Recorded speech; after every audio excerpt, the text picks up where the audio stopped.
Guys हमारे पास गाड़ी एक आई है क्लासिक 350 और गाड़ी BS3 मॉडल है, काफ़ी ओल्ड पुरानी गाड़ी है। तो अब इसके अंदर की प्रॉब्लम क्या है कि ये जो हमारी किक स्टार्टर है, ये हमारी जो है ना स्टार्ट होने के बाद नीचे लटक जाती है इस तरह।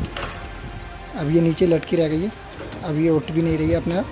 तो इसके अंदर की दिक्कत क्या है कि इसका स्प्रिंग टूट गया। अब स्प्रिंग को हम कैसे चेंज करेंगे, तो उसके लिए हमें RH कवर खोलना पड़ेगा। RH कवर खोलता हूँ, साइलेंसर RH कवर दोनों खोल लेता हूँ ताकि काम करने में आसानी हो। और मैं फिर RH कवर खोल कर ही आपको दिखा रहा हूँ, क्योंकि वीडियो बनाने वाला अकेला हूँ, इसलिए मैं ये आपको खोल कर दिखा रहा हूँ। सो फाइनली गाइस मैंने इसका RH कवर खोल दिया। और RH कवर खोलने के बाद अब हमें यहाँ से स्पॉकेट खोलना है। स्पॉकेट खोलने के बाद हमें क्या करना है कि यहाँ पर जो प्लेट लगी हुई है आप देख सकते हैं, ये वाली प्लेट मुझे खोलनी है। इसके अंदर ही किक स्टार्टर की स्प्रिंग है। तो सबसे पहले मैं इस पॉकेट को खोलता हूँ और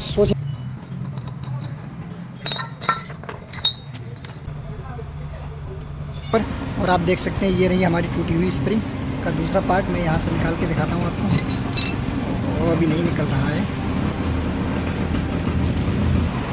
तो ये रहा वो टूटा हुआ पीस आपके सामने है। तो ये टूट गई स्प्रिंग, मैं इसको निकालता हूँ और फिर कैसे फिट करेंगे वही आपको दिखाता हूँ। तो मैं फटाफट इसको पहले क्लीन कर लेता हूँ। क्लीन करने के बाद आपको लगाते हुए दिखाऊँ। तो फटाफट इसको क्लीन कर लेता हूँ, फिर आपको दिखाता हूँ लगाने के टाइम पर। फाइनली गाइस ये रहा हमारा किक का स्प्रिंग। तो इसको हम टूल की आपको ज़रूरत पड़ेगी लगाने के लिए। तो ये कुछ नहीं करना, आपने सबसे पहले इसको यहाँ पकड़ के ये हॉल के अंदर घुसाना है। दिखने में शायद दिक्कत होगी क्योंकि यहाँ पर स्पेस बहुत कम होता है। एक बार मैं इसको हॉल में लगा लेता हूँ, फिर आपको दिखाता हूँ।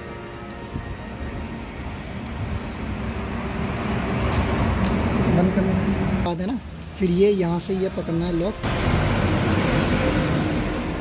आपने कुछ इस तरह यहाँ लॉक फंसाने के बाद है ना, फिर ये लॉक, ये जो इसका हुक है स्प्रिंग का, वो हुक पकड़ने के बाद हमें यहाँ घुमा लेना है इस तरह।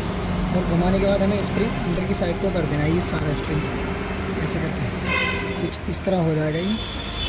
और जब ये इस तरह हो जाएगा तो आपने कुछ नहीं करना, पेचकस के जरिए इसको पहले सीधा कर लेना है, क्योंकि ये कई बार फिट करने के टाइम में ना घूम जाता है बाहर की साइड पर।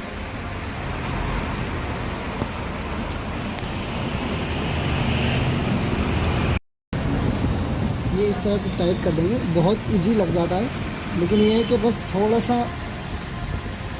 कई बार दो बंदे लगाने पड़ जाते हैं और कई बार एक ही हाथ में लग जाता है। तो ये है इसका सिंपल सा प्रोसेस लगाने का। अगर आपको समझ में आ गया हो तो मुझे कमेंट करके ज़रूर बताना कि बिल्कुल प्रॉपरली हमें समझ में आ गया है। तो अब यहाँ का काम होता है ख़त्म। मैं यहाँ पर बॉन्ड लगाता हूँ इसकी प्लेट में और फटाफट इसको पैक कर देता हूँ। और कभी भी ध्यान रहे कि यहाँ की जो प्लेट है ना, ये जो प्लेट है इसको बिना बॉन्ड के ना लगाएं। और जब भी खोलें हर बारी इसको बॉन्ड करके लगाएं, क्योंकि ये यहाँ पर पैकिंग नहीं होता तो यहाँ पर लीकेज के चांसेस ज़्यादा होते हैं। तो इसलिए ये यहाँ पर बॉन्ड लगा कर ही लगाएं। तो मैं इसको पैक कर देता हूँ फटाफट।